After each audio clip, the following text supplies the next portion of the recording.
Documentation एक तो है क्या, मतलब क्या मैं रिटर्न फाइल कर दूं, क्या वो डॉक्यूमेंटेशन है? क्या चीज है मतलब कि जिसको हम अगर सही। तो डॉक्यूमेंट हमारे इकोनॉमी का एक एक पूरा एक सिस्टम है। It's an ecosystem. It's not like कि आप जो कहोगे जी रिटर्न फाइल कर दोगे। रिसेंट हमने देखा एक फाइनेंस मिनिस्टर जो हालिया में और चेयरमैन एफबीआर मिलके प्रेस कॉन्फ्रेंस करते हैं और बता रहे हैं उसके अंदर कि ये सेक्टर अनडॉक्यूमेंटेड है। वो बाकायदा उन सेक्टर्स के नाम बता रहे हैं, उस कंपनी के नाम बता रहे हैं। सवाल ये है ही, सवाल आप भी जानते हो, मैं भी जानता हूँ। आज शुगर मिल जो जोड़िया बाजार में या लाहौर की किसी रिटेल ग्रेन मार्केट में, दिल्ली की ग्रेन मार्केट में बेचती है, सबको पता है कि डॉक्यूमेंटेशन है। इन 75 सालों की बात करते हैं, हम देखते हैं 75 सालों में 24 दफा 24 टाइम्स जो है वो पाकिस्तान कर्जा लेने के लिए जाता है, जो कि वक्त की जरूरत भी है। उसके बगैर हम समझते हैं और जो एक्सपर्ट समझते हैं वो गुजारा नहीं है। अब 24 दफा जाना। अब आप देखिए कितनी बेशर्मी की बात है, बेइज्जती की बात है हमारे लिए कि आईएमएफ अपनी रिपोर्ट में लिखता है, जो आपने पढ़ी होगी, कि हम पे इल्जाम है कि पाकिस्तान को हम फेवर करते हैं, और हम पे ये भी इल्जाम है कि स्टेट डिपार्टमेंट हमें फोन करता है। हम इम्पोर्ट को कम करें, ठीक है, बेसिक ही है ना। हाँ, बेसिक इम्पोर्ट को कम करने के लिए हमारे पास बेसिकली यहाँ लोकल मैन्युफैक्चरिंग का बढ़ना भी लाजमी है ना। यहाँ तो लोकली ही हालत होती है कि जब हम यहाँ से गाड़ी लेते हैं तो सबसे पहला काम करते हैं टायर बदलने जाते हैं, जांच को, और हमें इजाजत मिल जाए तो हम पुरानी गाड़ियां बाहर की ले लेंगे, नई गाड़ियां मिलती। उनको आपने इससे पहले आपने बात की करंट अकाउंट सरप्लस की बात की। अब करंट अकाउंट सरप्लस में एक्सपोर्ट के साथ एक फैक्टर और भी होता है, फॉरेन रेमिटेंस का। अब मैं फॉरेन रेमिटेंस को सेक्शन 111 से कनेक्ट अगर करता हूँ, तो वो जो बेचारे जो भेजते हैं $1000, $1500, वो तो यार उनके घरों में उनकी वालदाएं या वालिद जो भी जिनके अकाउंट में आते हैं, आपको सबको पता चल जाए। यूएस के इलेक्शन हुए, आप क्या समझते हैं उसके उसके क्या असरात हमारी इकोनॉमी में, या कोई फ्लेक्सिबिलिटी आएगी इसमें? इनका मेन मसला चाइना है। अच्छा, तो ये उल्टी अपॉर्चुनिटी पाकिस्तान को मिल सकती है कि चाइना से हमारी दोस्ती हो सकती है। अस्सलाम वालेकुम। नेक्सस पॉइंट के साथ मैं हूं हैदर इमाम। आज के इस डिस्कशन का हमारा मकसद पाकिस्तान की इकोनॉमी की वो चैलेंजेस जो कि हम 75 सालों से सुनते हुए आ रहे हैं, पढ़ते हुए आ रहे हैं और देखते हुए आ रहे हैं। जहां आज के दौर में बिजनेस करना मुश्किल से मुश्किल तरीन होता जा रहा है, और उसमें कई फैक्टर्स मौजूद हैं। उन फैक्टर्स के ऊपर हम बात करेंगे, पाकिस्तान की इकोनॉमी के ऊपर बात करेंगे। आज स्टूडियो में हमारे साथ एक ऐसे गेस्ट मौजूद हैं जो कि टेक एक्सपर्ट भी हैं और पाकिस्तान की इकोनॉमी पे एक अच्छी नज़र भी रखते हैं, एक अच्छी समझ भी रखते हैं। हमारे साथ स्टूडियो में मौजूद हैं अशफाक साहब। अस्सलाम वालेकुम सर। सर, बहुत शुक्रिया आपने अपने मसरूफ वक्त में हमको टाइम दिया। आपका शुक्रिया, आपने बुलाया जनाब। अच्छा, बिल्कुल सर, आपसे थोड़े से बेसिक सवालात से हम शुरू करते हैं कि हम अपने इस कल्चर में हम सुनते हैं बहुत डॉक्यूमेंटेशन डॉक्यूमेंटेशन, बार बार एक वर्ड होता है डॉक्यूमेंटेशन, एक पाकिस्तान का एक बड़ा मसला है।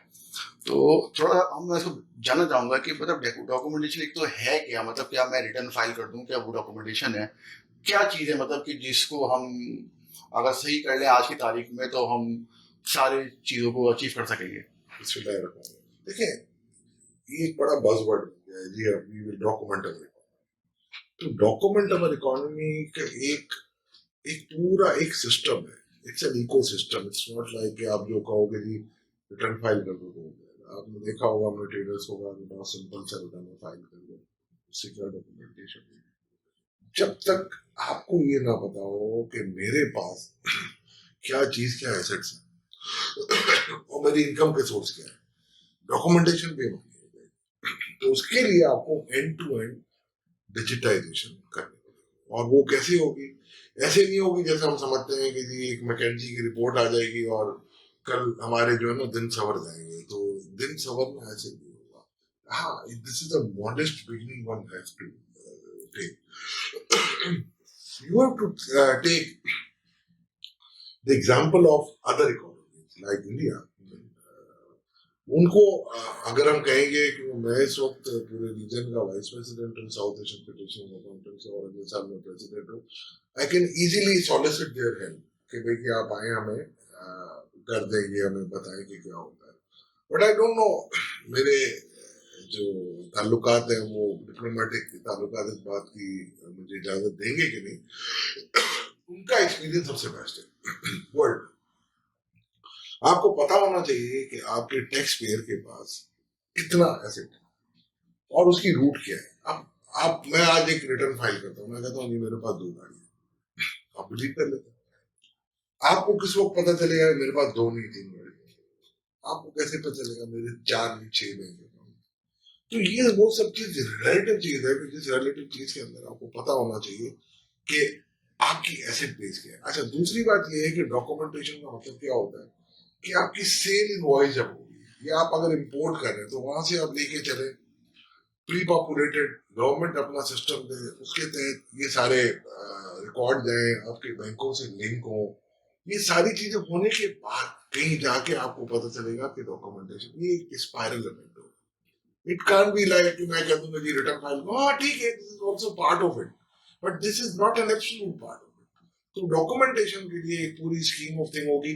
आप देखें इंडिया ने पिछले 4 सालों में 3 दफा टारगेट को रिवाइज किया अपवर्ड, हम डाउनवर्ड कर रहे हैं और वजह ये डॉक्यूमेंटेड है। आप देखो वहां आप अगर जाएंगे भी ना, आप यहाँ थोड़ा सा शुरू हुआ है, आई एम हैप्पी टू सी कि जी आप अपना उसको टैग करें और आप बैंकिंग चैनल से पेमेंट कर दें रिटेलर को भी और हर जगह। वहां तो अगर आप देखेंगे ना तो हर जगह आप जाएंगे, वहां पर अपने पान के खोखे ले पान ले रहे हैं तो वो दिखा देगा, आधार कार्ड दिखा देगा, खत्म। और पूरी ट्रांजेक्शन आपके सिस्टम में आ गई। आपको आर्टिफिशियल इंटेलिजेंस की पूरी मदद लेनी पड़ेगी, जो कि हमारी रिपोर्ट में जो मैंने RRMC की रिपोर्ट बनाई थी उसमें सारी चीजें एक हद तक लिखी हुई है, और वो इंटरिम रिपोर्ट जब फाइनल बनाते तो और ज्यादा काम अच्छा हम कर सकते हैं। अब जिस तरह ये डॉक्यूमेंटेशन की हम बात करते हैं, इसी तरह से एक और चीज निकल के आती है अनडॉक्यूमेंटेड सेक्टर की बात करते हैं। आप चूंकि गवर्नमेंट का पार्ट भी रहे, आप फाइनेंस मिनिस्टर से बड़ा करीब भी रहे, आप पॉलिसी मेकिंग में और बजटिंग वगैरह में आप बड़े क्लोज रहे। रिसेंट हमने देखा एक फाइनेंस मिनिस्टर जो हालिया में और चेयरमैन FBR मिलके प्रेस कॉन्फ्रेंस करते हैं और बता रहे हैं उसके अंदर कि ये सेक्टर अनडॉक्यूमेंटेड है। वो बाकायदा उन सेक्टर्स के नाम बता रहे हैं, उस कंपनी के नाम बता रहे हैं। दे आर दी अथॉरिटीज, मतलब आपके पास डेटा मौजूद है, आप उनका नाम ले रहे हैं, तो आपके पास कानून मौजूद है पकड़ने के लिए, तो आप जाए उनको पकड़े। मतलब प्रेस कॉन्फ्रेंस में एक आम बंदे को बताने का क्या मकसद है? आपके पास जब चीज मौजूद है, आप अवेयर है उससे, तो क्यों ये एक्शन करते नहीं है? देखिए वो तो उसी सवाल बनता है, अगर आप होते प्रेस कॉन्फ्रेंस में आप पूछ लेते। ये कोई नई रिपोर्ट नहीं है। अच्छा, ये आज से 10 साल पहले GIZ ने 5 रिपोर्टें 5 सेक्टर में,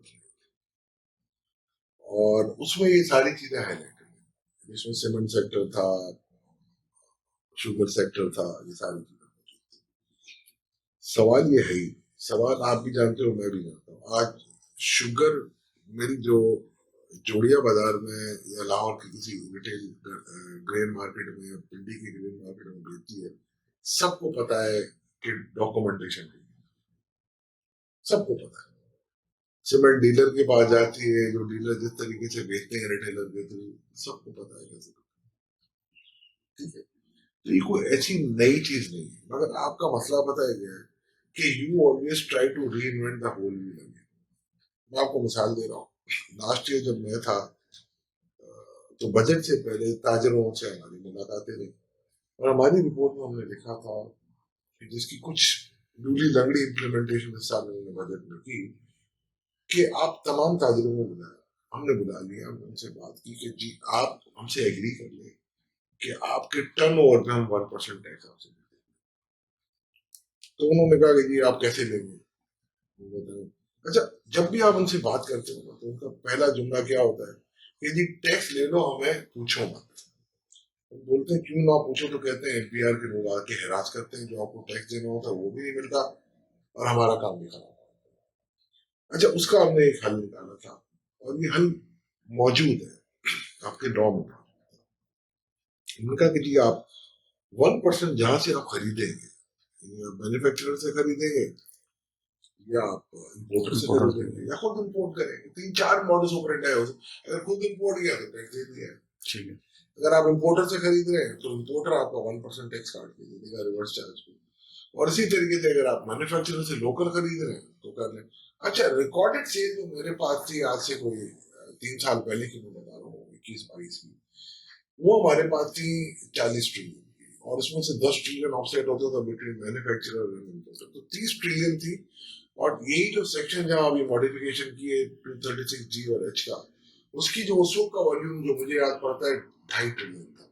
तो 27.5 ट्रिलियन की वो सेल थी जो हमारे पास सेल्स टैक्स के रिकॉर्ड में तो आती थी, बट एंड किसके पास ये नहीं पता। तो उसी को देखते हुए मैंने ये माइंड में रखा था कि 1% में से दे दूं तो 270 बिलियन आ जाएगा, और रोज चीखना चिल्लाना जो है ना वो बंद हो जाएगा हमारा। अब वो कर दिया उन्होंने, कहा सिंप्लीफाइड रिटर्न दे दो, वो भी दे दिया, उसमें एग्री भी करा लिया, लिख के दे दिया उसके चेयरमैन को कि जी अब आप बजट में डाल देंगे। उससे ज्यादा मैं तो कुछ नहीं कर सकता, 3 मेंबर एमबीआर के मेरे साथ बैठे हुए, 4 चीफ बैठे हुए और 5-6 सेक्रेटरी बैठे हुए, तो मैं क्या करूं। अब वो नहीं आया बजट में तो ये मुल्क की बदनसीबी है, मेरा कुछ नहीं। तो ये डॉक्यूमेंटेशन बहुत आराम से हो सकती है। इसके लिए आपको सबसे पहला ये काम करना पड़ेगा, फेसलेस रिटर्न और फेसलेस जीडी। ये जो अप्रेजर बैठता है ना, आज आप बैठेंगे ना तो सबसे ज्यादा आप जाके चेक कर ले कस्टम में, किसी भी अफसर से वो कहेगा जी कि हमें सबसे ज्यादा सिफारिश आती है कि अप्रेजर लगा दो। और आपको बड़े बड़े 30 मार खान आएंगे ना आपके पास, जब हम भी बैठते थे तो सर गरीब बच्चा है नानो जरा अप्रेजर लगा दो, तो उसको अमीर होने का चांस देना है।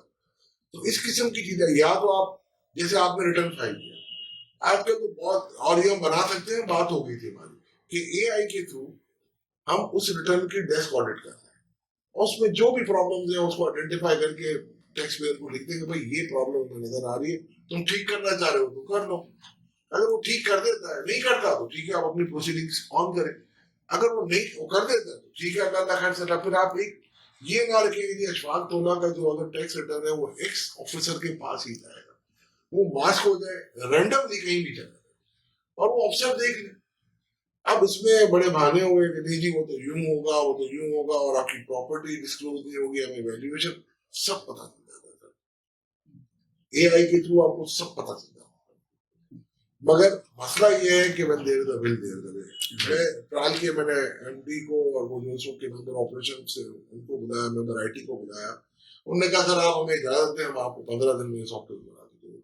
अब नहीं करना आप तो मेरा तो कोई नहीं। इसका मतलब ये आप कहते हैं कि डेटा मौजूद है उनके पास, सिस्टम डेटा मौजूद है। निकालना पड़ेगा, वेयर हाउस आपको डेटा का बनाना पड़ेगा इलेक्ट्रॉनिक।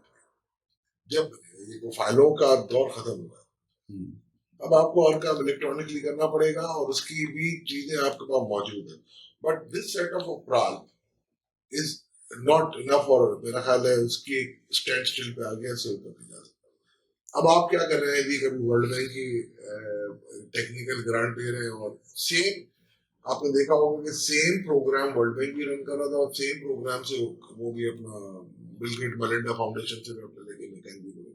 क्या जरूरत थी आपको, प्रेजेंटेशन मैंने उनकी पढ़ी, मुझे कोई इतना इंप्रेस नहीं लगा। उससे ज्यादा तो हमने अच्छी रिपोर्ट बना दी थी, $4 मिलियन की जगह हमने 4 लाख रुपए भी नहीं लिए, जेबों से खर्च किया, कोई 1 रुपया किसी मेरे टीम मेंबर ने दिया। 100 के करीब प्रोफेशनल हमारे साथ, 100 प्रोफेशनल, और उनका ब्रेन था, और कोई नया नाम नहीं था जैसा कि जी उनको मैंने, हाँ नए भी रखे थे हमने ताकि उनको भी मैं आगे लेके चलूं, जिसमें आसिफ हारून थे, हैदर अली पटेल थे, अब्दुल कादिर मेमन, आबिद शाहबान, जीशान इजाज, ताहा बकाई, डॉक्टर वकार अहमद, इस किस्म के उस पाए के लोग हमने रखे थे, जैद बशीर, जो भी काम जानते हैं, उनके नीचे टीम।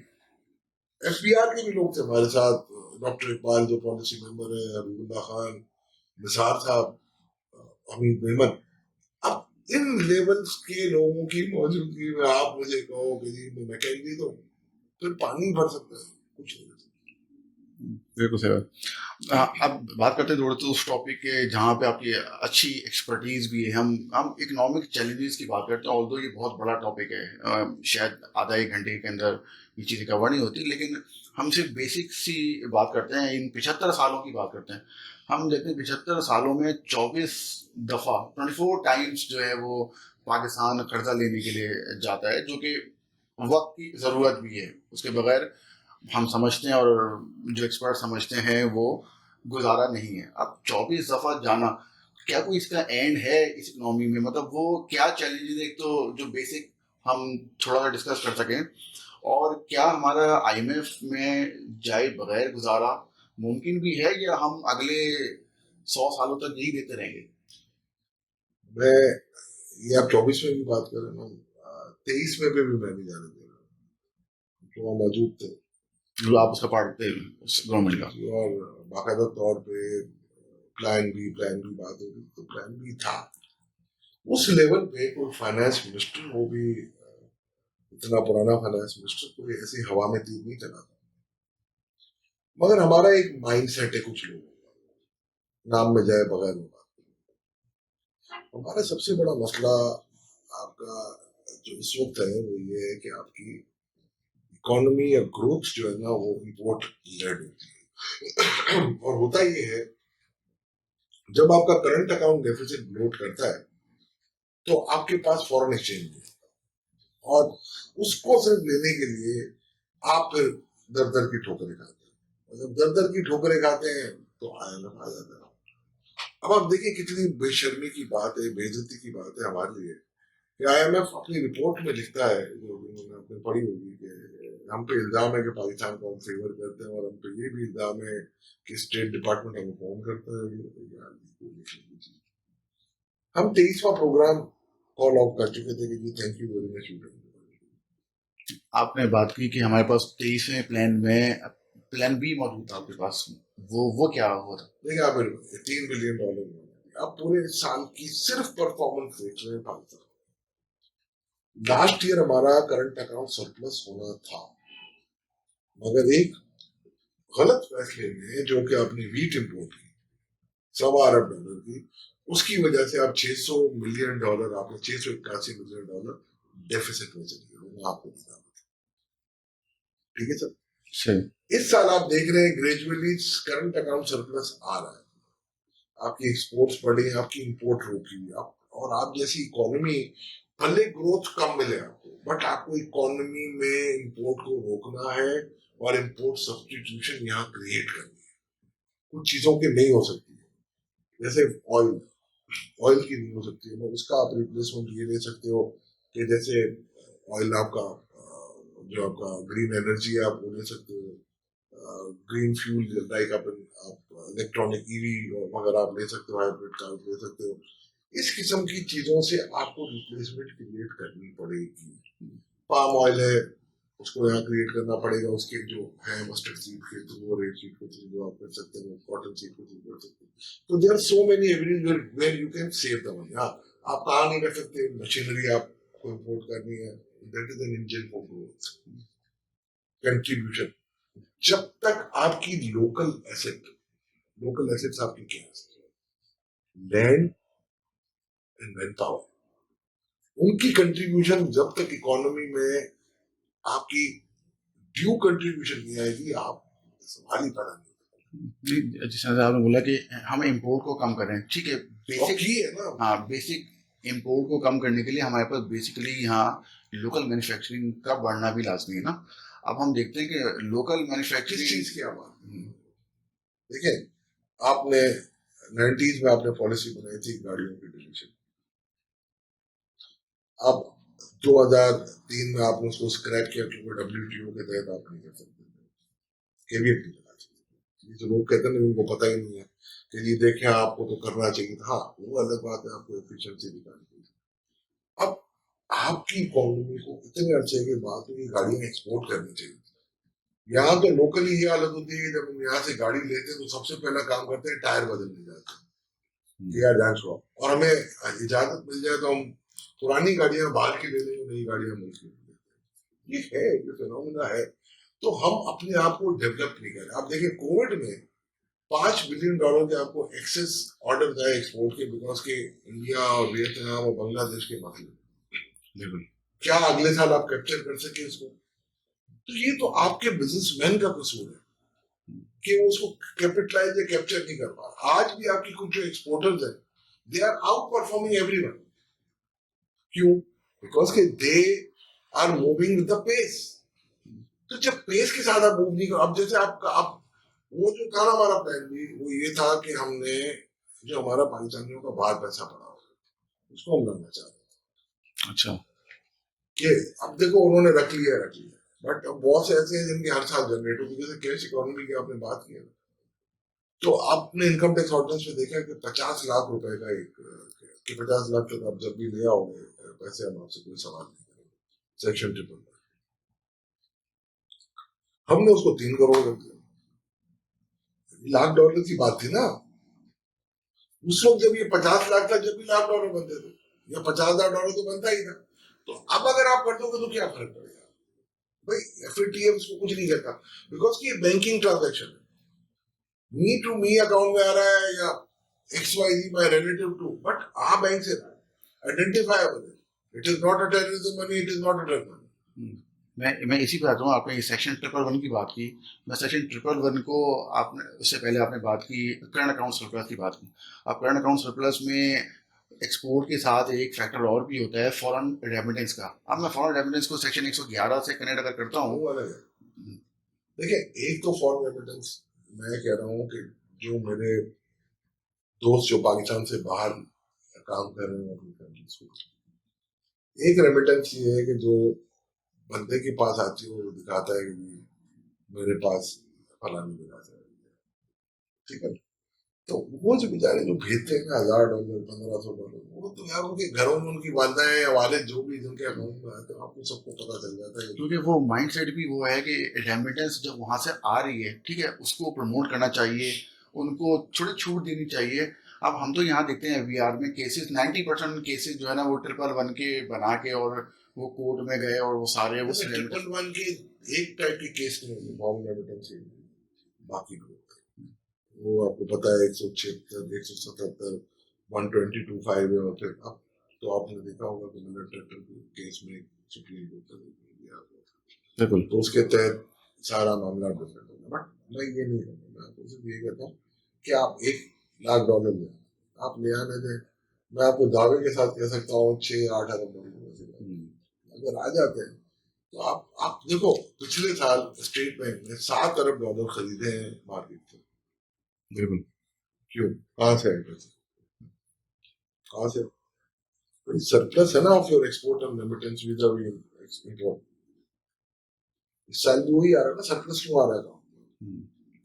3 बिलियन की एक्सपोर्ट हो गई, 2.9 बिलियन की, और 3.2 बिलियन का आई थिंक रेमिटेंस थे, और इम्पोर्ट को माइनस के बाकी वो अदब चल के रहते हैं कि कहीं आप डेट सर्विसिंग कर रहे हो, कहीं टेक्निकल फी पे कर रहे हो, कहीं डिविडेंड पे कर रहे हो, तो वो भी अब घट निकल गया। तो मेरे कहने का मकसद है कि हम IMF से जान छुड़वा सकते हैं, और अभी भी छुड़वा लें,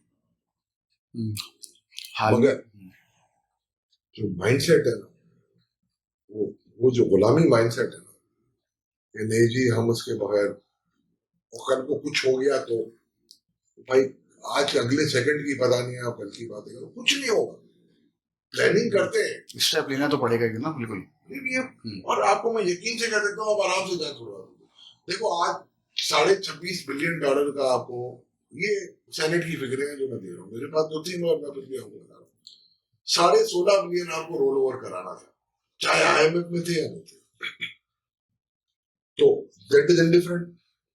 अब आ जाए 10 में से 8.5 डेढ़ आप पे कर चुके थे पहले, अब मेरा ख्याल एक आधा और पे कर दिया। $7.5 बिलियन तो आपने लास्ट टाइम आपने मार्केट से उठाया है, तो कोई जरूरी नहीं है मेरा रिजर्व होगा।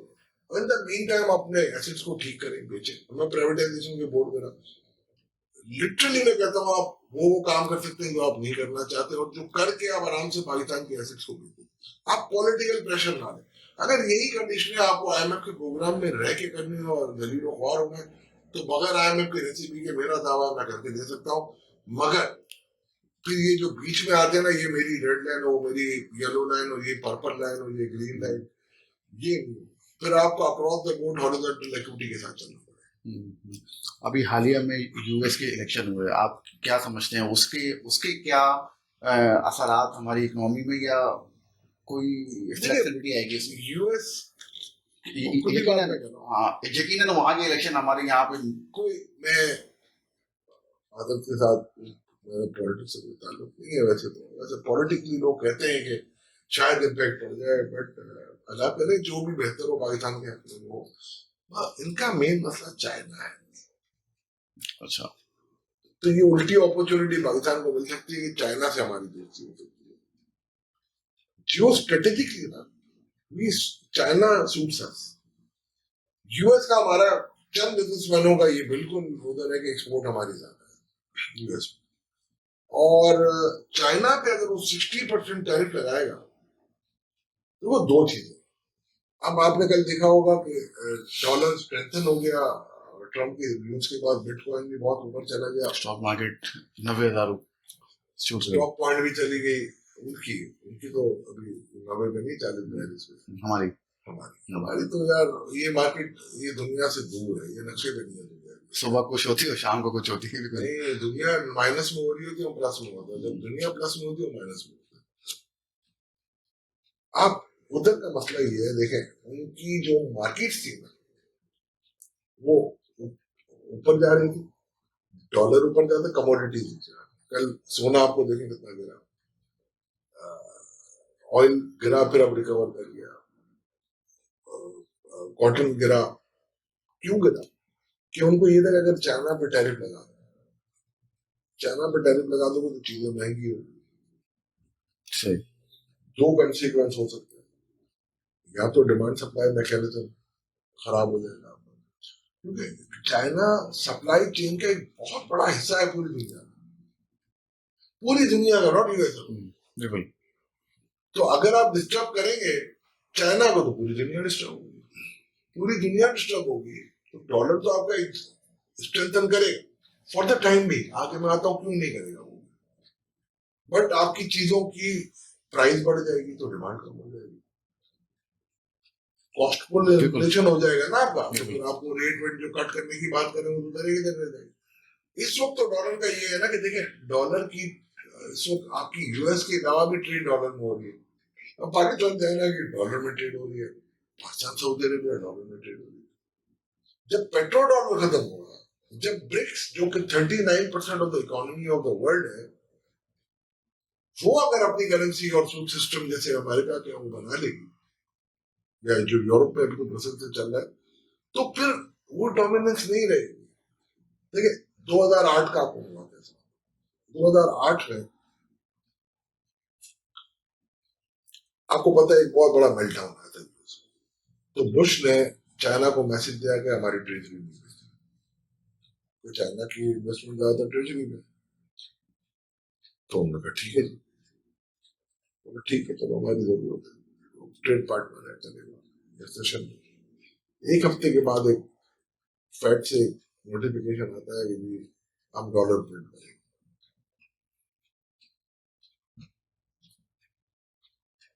बात करके उनका अब कहने का मकसद क्या है, वो उन्होंने अपनी इकोनॉमी को देखा। कल को ये ट्रेड अगर नहीं रहेगी ना, आज तो पता ही है, आज मैं कहता हूं माई डॉलर, अमेरिका कह रहा है माई डॉलर योर प्रॉब्लम। कल को ये नहीं होगा, क्यों नहीं होगा? जब ये डॉलर से सारी ट्रेड आपकी हटेगी या सब्सटेंशियली हटेगी तो ट्रेजरी पे भी इफेक्ट आएगा, आपके अपने इन्फ्लेशन पे, आपकी अपनी सप्लाई चेन पे भी इफेक्ट आएगा। तो it's a matter of time, it's a matter of time. जब डी डॉलराइजेशन होगी, ब्रिक्स स्ट्रेंथन करेंगे, भी थोड़ा सा पाकिस्तान का भी थोड़ा सा मसला चल रहा है, इस इलाके में अगर पीस आ जाता है और पाकिस्तान भी पार्ट बन जाता है और बाकी कंट्रीज भी आ जाती है उसमें, और एक यूनिफॉर्म करेंसी की बात होती है, साप्ताह को हम कोशिश कर रहे हैं साफा के लेवल पे इसको एक्टिवेट करें। तो अगर ये चीजें अगर मैं कर दूं तो आपकी ट्रेड तो बहुत खुली है और डॉलर का कोई ऐसा मसला नहीं है। आप जब चाइना की ट्रेड की बात करते हैं तो हम क्यों नहीं इंडिया के साथ फिर क्या ट्रेड में हमारे साप्ताह वही कह रहा हूँ ना, साउथ एशियन ट्रेड है। क्योंकि अगर इंडिया के साथ हमारी ट्रेड खुल जाए तो आई थिंक मेरे ख्याल में शायद हमें किसी दूसरी जगह की जरूरत नहीं पड़े, क्योंकि उनकी नीड और हमारी नीड और उनकी फूड हमारे फूड। देखिए इशू पॉलिटिकल है और बड़े बड़े लोगों ने ये बातें की हैं, और इंशाल्लाह देखें दोनों तरफ से कश्मीर का बहुत बड़ा मसला है हमारा, तो वो भी हमें देखना है। अब कश्मीर की असेंबली बनी है और जब ये करारदाद आई है आर्टिकल 270 जो आपने रिमूव किया है इंडियन कॉन्स्टिट्यूशन का, उसको आप रिवर्ट करें तो अल्लाह करे मामला ठीक हो, अमन हो, लोग आना जाना रहे। अब तो यहाँ वीजा लेने के लिए, किसी मरीज का वीजा लेने के लिए अंडरटेकिंग देनी पड़ती है। आप सोचे ना यार, फिर क्या आप इंसानियत को खत्म करोगे? मैं तो इंसानियत के नाते बिल्कुल बोल रहा सही हूँ। बात। कितने ऐसे लोग हैं यहाँ पर जिनकी बच्चे यहाँ पर हैं, उनकी वालदा का इंतकाल हो गया, वो अपने माँ के जनाजे में जा सकते। अभी एक रिक्वेस्ट किसी ने की इंडियन एम्बेसी हाई कमीशन में, और मेरे दोस्त साहब ने मुझे बताया कि बड़ी मुश्किलों से 6 महीने के बाद वीजा मिला, क्योंकि mother in law she resides in Mumbai, और वो बेटी और आपस में वो मिल नहीं सके बड़े अच्छे से, वरना तो दुबई चले जाते थे और लोग मिल लेते थे, उधर से भी आ जाते, इधर से भी आ जाते, बट क्योंकि वो she was bed ridden, she can't move. अब बड़ी मुश्किलों से उनको वीजा दिया, तो वो 45 दिन के लिए जो गए, पता नहीं जो जिस दिन का वीजा मिला, वो रो के बच्ची आई है वापस कि अब मैं अपनी माँ से मिलूंगी। तो इस किस्म की चीजों को मैं तो देखता हूँ, हमारे लिए तो बहुत खुशी की बात है, और अल्लाह का शुक्र है हम SAFA South Asian federation of mountains only vibrant organisation of the region. हम आराम से अपने काम कर रहे होते हैं, क्वार्टरली मीटिंग्स भी करते हैं, इंडिया में करते हैं, पाकिस्तान में करते हैं। अल्लाह का शुक्र है पाकिस्तान में हमेशा हमें सपोर्ट मिला, और वीज़ा का हमें कभी प्रॉब्लम नहीं किया। जब भी हम मांगते हैं वीज़ा, हमारी फॉरेन मिनिस्ट्री, हमारी हाई कमीशन दिल्ली हमेशा ऑब्लाइज करता है। ठीक है, एक एक फैक्टर और हम बात करते हैं, स्टेट ओन इंटरप्राइजेस की बात करते हैं। ह्यूज लॉसेस उसके अंदर मौजूद हैं, उसमें एक्सपेंस को बेयर करने के लिए एक नॉर्मल टैक्स पेयर का पैसा, आपका हमारा और कंप्लाइंट टैक्स पेयर का पैसा जो है ना वो वहाँ जाके लगता है। अनकम्प्लाइंट थोड़ा सा देते हैं। तो अब ये वाली बात जो है कि वो जो उनका जो ह्यूज लॉस है वो गवर्नमेंट के अपने जा रहे हैं, और किसी सूरत वो काबू आते नहीं। आपने देखा है वो पीआईए बिकने जा रहा है, उसमें जो जो न्यूज़ आपके हमारे सामने है, तो क्यों नहीं उस चीज़ों को ये कंट्रोल करते कि एक सारा पैसा तो अगर वहीं पे चला जाएगा तो फिर वो जो डेवलपमेंट पे और उन चीज़ों पे कैसे चीज़ कंट्रोल आ पाएंगी। मैं 7 साल बोल रहा हूँ प्राइवेट, दो मेरा पीएमएल 13-17 वाले और पीटीआई, और अक्रॉस द बोर्ड वही चीज होती थी कि जब आप कोई चीज करके आते थे, एंड में पहुंचते थे तो डिस्कोर्स की सारी फिजिबिलिटी, सारी जो वर्किंग थी, जुबैर साहब चेयरमैन थे, हम लोगों ने बना ली थी।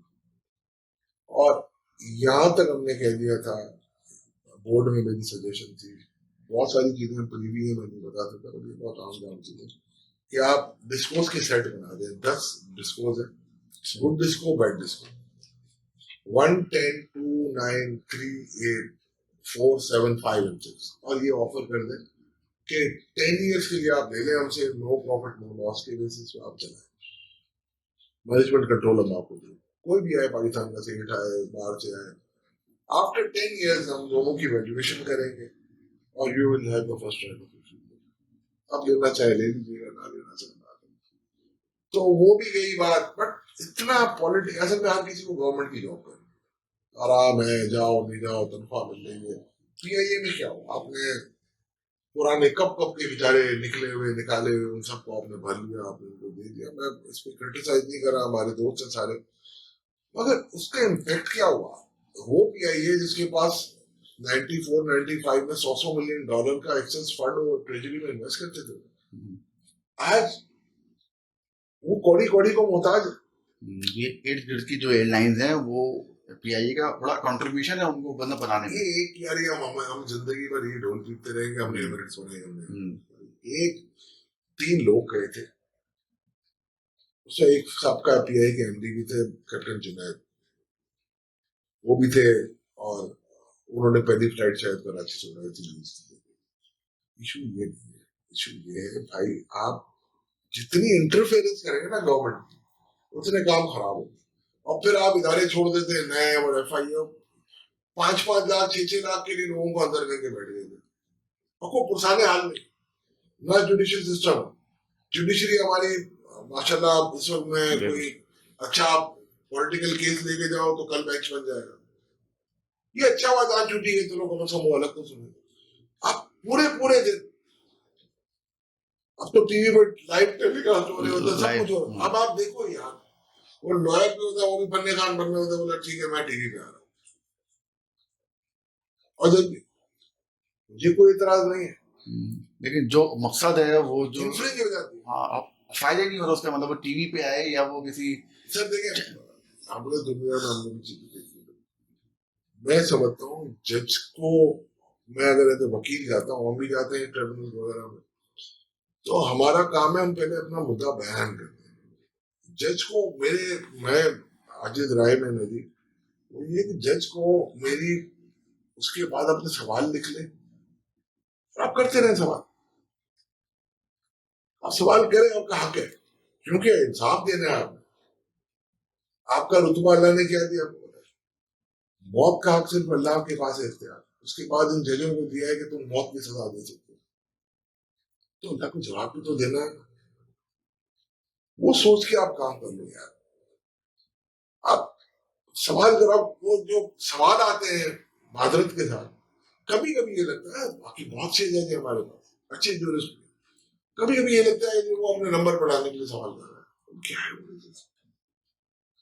आप सवाल करो, एक वकील आता है उसको टाइम दो, आप टाइम भी फिक्स कर दो कि आधे घंटे में आपने करना है, बाकी आप रिटर्न सिनॉप्सिस दे दो, उसके बाद उन जजों का जो भी इख्तियार है, बिल्कुल इख्तियार है, वो सवाल करे। बट अगर आप मुझसे बीच में सवाल करोगे, अब मैं आप जैसे अपने साथ छोटी सी 111 पे मैं आर्गू कर रहा हूँ, और आप बोलो यार 122.5 है, मैं यूं क्यों ना करूँ, तो मेरा तो पूरा रिदम जो है ना वो टूट गया। वही चीज मैं आपको दे देता जब आप मुझे बाद में पूछ, मैं तो ये कहता हूँ एक ट्रांसपेरेंसी होनी चाहिए, बट ऑब्वियसली उसमें बात ये भी ना हो कि इन्फ्रिंजमेंट इन जस्टिस। छोटी सी मेरा आखिरी एक दूसरा सवाल आपके पास रहेगा, मुझे से ये एफईआर की, हम जो टैक्स कलेक्शन की बात करते हैं, एक बड़ा इंपॉर्टेंट फैक्टर है हमारी इस मुल्क को चलाने के लिए। कलेक्ट, अब हम जब देखते हैं एफईआर अपनी कलेक्शन करने के लिए, कभी ताजे दो स्कीम लेके आ रहा है, कभी वो एफिडेविट की कंडीशन लेके आ रहा है, कभी वो SRO 350 लेके आ रहा है, मतलब हर तरीके के वो हरबे अपना लिए उसने, हर तरीके की वो हरेसमेंट करने की भी कोशिश कर ली। कलेक्शन अपनी की अपनी जगह मौजूद है, मतलब वो शॉर्टफॉल हम हर क्वार्टर में सुनते हैं कि ये शॉर्टफॉल है, ये शॉर्टफॉल है, क्या बुनियादी मैं वजह इसमें आपको आप समझते क्या हैं? मैं आपको बताता हूँ, ये रिपोर्ट हम लोगों ने लिखी थी ना इंटरिम रिपोर्ट, उसकी हमारी कैलकुलेशन है कि 2.5 ट्रिलियन उसमें और मजीद निकालना। कितना? 2.5 2.5 ट्रिलियन, ट्रिलियन। 25 करोड़, ठीक है। उस वक्त जब ये 9.4 ले रहे थे ना टारगेट, तो मैंने ये कहा था ओपन फोरम पे कि ये 12 ट्रिलियन मैं करके देता हूँ, मेरी सारी चीजें वो क्या है? नहीं, ये ताजिर दोस्त स्कीम और पता नहीं जो जो आप स्कीमें ला रहे हो, ये वो चीजें 250 बिलियन वो दे रही थी मुझे। एक्सपोर्टर्स पे जो अब आपने मिनिमम किया ना, ये लास्ट ईयर मेरी रिपोर्ट में पड़ा हुआ था, उस वक्त आपको बेनिफिट था 450 से 500 रुपए, क्योंकि उस वक्त करेंसी गेन उन्होंने कमाया था 1 ट्रिलियन रुपीज, उसको टैक्स करना चाहिए था आपको नॉर्मल। आप बैंक के पीछे पड़ गए विडफॉल में, बैंकों का एडीआर 150 से 200 बिलियन का था। ताजिर दोस्त स्कीम, ये जो ताजिरों की मैं स्कीम लाया था ना, ये दो दुश्मन वाली नहीं थी, सीधी सीधी स्कीम, भाई तेरा टैक्स कटेगा, जमा होगा, साल 2 साल में प्री पॉपुलेटेड रिटर्न बनेगा, जाके जमा करा। 3 करोड़ से छोटा ताजिर है फाइनल है, 3 करोड़ से बड़ा ताजिर है मिनिमम। ये चीजें थी, कंपनियां 7 7 साल 8 8 साल से डिविडेंड नहीं दे रही है शेयरों से, उसको पुरसाने आदमी को पूछने वाला नहीं। हमने कहा जो उनका जो डिस्ट्रीब्यूटेबल रिजर्व है एज पर द कंपनीज है, उसमें 3% एडवांस है, तो जब डिविडेंड दो तो काट लेना, 250 बिलियन उसमें निकल रहा था। ये ऐसे कितने एवेन्यू जो कि आज तक पाकिस्तान की तारीख में किसी ने आइडेंटिफाई नहीं किए, वो मैंने, मेरी टीम ने किए, मैं ऑब्वियसली अकेला तो नहीं हूँ, मगर इन चीजों को क्यों नहीं आप इम्प्लीमेंट करते, क्यों कि एक बंदा खड़ा हो गया जो माशाल्लाह उसको बड़ा रुतबा है पाकिस्तान की इंडस्ट्री में, उसने कह दिया this is my red line, तो उसकी रेड लाइन नहीं की तो 450 अरब की पड़ी वो रेड लाइन। और एक ट्रेड बॉडी है जो कि अपने आप को थिंक टैंक और बड़े बोर्ड कहते हैं कि हम टैक्स पेयर्स, और बड़ा हमारे जो मेंबर्स हैं बड़े अच्छे टैक्स, वो आके हम पे एडवोकेसी कर रही है अपने सेठों की कि इस साल आप एक्सपोर्ट पे फिक्स टैक्स रखे, मिनिमम ना करें। यार कोई शर्म हया है किस बात के लिए अभी मुझे कह रहे? तो ये चीजें थी, अगर आप अब यही चीजें मैं IMF की धमकी में कर रहा हूं, तो क्या ये आपके हमारे जैसे जो चेहरे जो शायद तुम्हें गोरे नहीं है, गोरे के काले ही चले, उनके कहने पे कर लेते तो आज आपको आईएमएफ से तो जान छूट जाती। हम्म, तो क्यों नहीं किया? उसका जिम्मेदार कौन है? जो जिम्मेदार है ना, उनको जरा कटहरे में लाना, पूछे ना क्यों नहीं किया था। वो तो रिटायर हो गए, घर में बैठ जाएंगे, उनको कोई पूछने वाला नहीं होगा। और कौन हुआ? अच्छा, मेरे भी कोई फर्क नहीं पड़ता, मैं तो अल्लाह के सामने सुर्खरू हूँ, मैं और मेरी टीम का हमने रिपोर्ट लिखेंगे। ये आवाम मरेगी। ये 2.5 ट्रिलियन किसका था? ये टैक्स अमीरों की जेब से निकल के इन पे खर्च होना था। करेंसी की वैल्यूएशन मैंने कर दी थी 235 रुपए। पूरा पाकिस्तान जानता है, पाकिस्तान में वाहिद आदमी था जिसने किया। 1%, एक 10 रुपए पे 2% इन्फ्लेशन बढ़ता है। 280 का आप डॉलर बेच रहे थे, 235 का डॉलर था। गोल्डमैन सैक कह रहा है, श्वाब तोला कह रहा है, ऑप्टिमस कह रहा है, और ब्लूमबर्ग की भी वर्किंग को अगर मैं वर्क बैक करूं आज के हालात में, जो उन्होंने अपने तौर पर फ्यूचरिस्टिक की थी, अगर मैं इसको ट्रांसपोज करूं तो वो भी 240 पे आ रही है। प्राइम मिनिस्टर कह रहा है 240 में डॉलर। आर्मी चीफ साहब ने अपनी एक उसमें बिजनेस को कहते हैं 250। जबान जदे आम है, आपका डिप्टी प्राइम मिनिस्टर कह रहा है 235 240। तो आप मुझे बताओ कि कौन रोक रहा है? क्या ऐसी मजबूरी है? कौन को बताओ तो सही कि किसने मजबूर किया आपको। और अब आप कह रहे हो कि हमें डॉलर का रेट बढ़ाना। 9% इन्फ्लेशन है आपका भी डॉलर के अंदर। अगर आप कम कर दो ना तो आपका पॉलिसी रेट 4% में है, और होना भी चाहिए, क्योंकि जो आपका इन्फ्लेशन कम हुआ है ना, ये 26% सिर्फ इस वजह से हुआ है कि करेंसी आपकी स्टेबल है, और 8% और कम हो सकता है। 160 से 290 पे गए, 130 रुपए। हर 10 रुपए पे 2% इन्फ्लेशन 26% हुआ, और आप तालियां बजा रहे हैं कि हमने कर दिया। कुछ नहीं किया आपने। हाँ, आपने मिसाल लेनी है तो श्रीलंका की मिसाल, उधर डिफ्लेशन है। एक चीज अगर 100 रुपए की थी, 132 की हुई, उनकी 138 नहीं हुई, उनकी 132 जो थी वो 128 आ गई है। क्यों? कि उन्होंने प्रॉपर वैल्यूएशन के साथ अपनी करेंसी गिराई, वो भी आईएमएफ के धमकियों में थे। तो आप क्या इतने मजबूर हैं? आप तो एग्रीगेरियन कंट्री है यार, आपके पास तो लैंड पड़ी हुई है। आप यहाँ से अगर एक्सपोर्ट करें ना, तो आप मानो ना मानो, ये इलाका जो था ना इंडस वैली, ये पाकिस्तान का इलाका था, छोड़े इंडिया का हरियाणा, पूरे इंडिया की ब्रेड बास्केट था। और अगर आप ये जो अनकल्टिवेबल लैंड जो आप उसको ट्रांसपोर्ट करें, तो बड़ी टेक्नोलॉजी आ गई, आप वर्ल्ड की फूड बास्केट बन सकते हो। अभी मैं सीएफओ कॉन्फ्रेंस में था, वहीं पे हमारी यही बात होती कि जी UAE is ready, Saudi is ready to come, but do you have policies to cater them? No. You are sitting with red tape. You have only one facilitation institution which is working halfway. That's it. अपने country को खुद ठीक करो यार, कोई नहीं रोकेगा। इस शॉर्टफॉल को पूरा करने के लिए मैं कुछ इनसाइट लूं, कोई मिनी बजट कोई एक्सपेक्टेड है जो कि हम सुन रहे हैं? बड़े सारे अच्छे लोग हैं मेरे दोस्त। उसके अलावा ये भी सवाल है कि उस मिनी बजट में ये भी सुनने में आ रहा है कोई एग्री टैक्स लेके आ रहे हैं, तो कुछ ऐसे मैं तो मिनिमम एसेट टैक्स कहा था, इम्कानात है। मैंने कहा था मिनिमम एसेट टैक्स लगाया जो हर किस्म। इधर इमाम साहब ने 10 करोड़ की प्रॉपर्टी है, मिसाल दे रहा हूँ, अल्लाह करे से जाता हूँ आपके पास, और आपने अपनी नॉर्मल इनकम पे 12 लाख रुपए टैक्स दी, तो 10 करोड़ पे 1% बना 10 लाख रुपए, तो you have paid your duty. मेरे पास अगर 10 करोड़ की प्रॉपर्टी है और मैंने सिर्फ 8 लाख रुपए टैक्स दिए, तो मुझसे 2 लाख चाहिए, मिनिमम एसेट टैक्स होना चाहिए। ये जमींदार पे वो मार्केट वैल्यू कोई 7E की फॉर्म में है ना कुछ मौजूद, तो 7E तो अनयूटिलाइज्ड प्लॉट में यार, वो भी, इसको भी आपने सत्यानाश कर दिया। वो जो पता नहीं फलाने को एग्जम्पशन, फलाने का, ये तो वो आपके आर्टिकल जो एफएमएल की आर्टिकल 50 है ना, जो आपकी लिस्ट का सीरियल नंबर, उसके मुतासादिम में ये कभी टिकेगा। ये तो सिर्फ आप लिंगर ऑन कर रहे हैं कहीं से। ये तो पहले था इनकम टैक्स ऑन प्रॉपर्टी, अल्लाह का शुक्र है आपको शेप अप करके लगाना है तो ये लगाओ। अब आप फिर आप डाल लें फार्म हाउस, आप एक तरफ कहते हैं टैक्स ऑन कैपिटल एसेट्स, दूसरी तरफ फार्मा डाले लिखते तो नहीं हिंदू में, आपको इसको बड़ा करना चाहिए था, ऑल कैपिटल। काफी सारी इसमें एक्सक्लूजन थी, मतलब कि जिससे खत्म हो जाता है। आप पढ़ लेना लाहौर हाई कोर्ट में सिंगल बेंच का जजमेंट, आप नहीं लगा सकते। और मैं से इत्तेफाक करता हूँ, शायद जमील साहब का। सर बहुत बहुत शुक्रिया, आपने एक टाइम चीज मैं दिया। आपको बता रहा हूँ, देखिए फाइनेंस एंड इकोनॉमिक्स ये आर्ट है, साइंस, ठीक है। तो ये कह देना कि जी एक इकोनॉमिस्ट इकोनॉमी सही चलाएगा,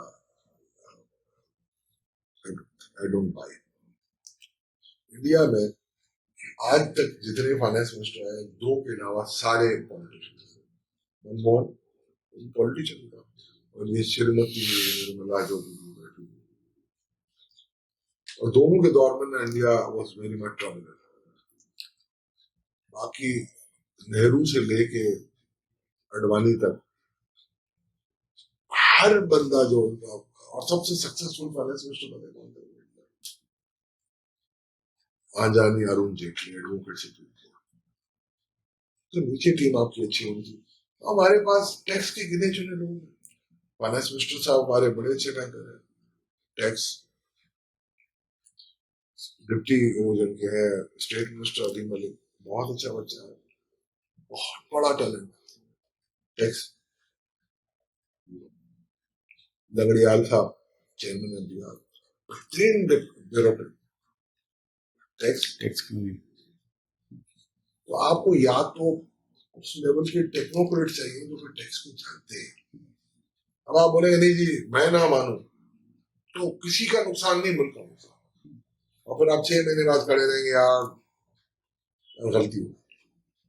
सपोज कि आप, अल्लाह करे, बल्कि आप अगर फाइनेंस मिनिस्टर अगर बन जाते हैं किसी वक्त, जो कि लगता है कि अगर आप बनते हैं तो वो क्या 2-3 ऐसे इकदाम होंगे जो जो आप समझते हैं कि इमीडिएट आपने आते ही वो कर लेने हैं? सर पहली बात तो ये है कि मैं आपको क्लियर बात बताता हूँ, वर्टिकल इक्विटी हटा के हॉरिजॉन्टल इक्विटी टैक्स में लानी पड़ेगी आपको, 2 से 2.5 ट्रिलियन वहां से ला सकते हैं। आपको इंटरेस्ट रेट कम करके आपको इकोनॉमी को ऊपर लाना पड़ेगा, but without compromising exchange regulation, और विदाउट कंप्रोमाइजिंग आपकी ये जो आप कर रहे हैं ना, सो के गाड़ियों की लीजिंग शुरू हो गई है फिर अब, और जिस तरीके से इनइक्विटेबल जो टैक्सेशन सिस्टम है उसको आपको ठीक करना पड़ेगा, वो ठीक हो जाएगा। दूसरा आपकी जो IMF को रिविजिट आपको करना पड़ेगा। दीज कंडीशन अगर मैं कर सकता हूँ तो मैं खुद कर लूंगा, मुझे जरूरी नहीं है कि मैं IMF की जरूरत पड़े। तो ये प्रोग्राम लेके आप ये प्रोग्राम लेके बीच में भी छोड़ सकते हैं, आपकी ऐसा अंदाज नहीं होगा। क्विट करें, आप अपनी इकोनॉमी को ठीक करें, अपने इदारे ठीक करें, एसेट्स बेचें, अपने कर्जे पे जाए। अच्छा बहुत बहुत शुक्रिया, आपने पॉसिबल है, इसका प्लान बनाओ, मैं आऊं ना आऊं बाकी वाले प्लान। इंशाल्लाह बिल्कुल किसी अगले एपिसोड में आपसे जरूर वो डिस्कस भी करेंगे और आपसे रिक्वेस्ट करेंगे वो शेयर करें कि वो प्लान एक्चुअली है क्या, मतलब वो हम भी जानना चाहते हैं कि अभी तो मैं नहीं दूंगा, तो बाद में आपको। बिल्कुल सर, बहुत बहुत शुक्रिया आपने, thank you very much, thank you.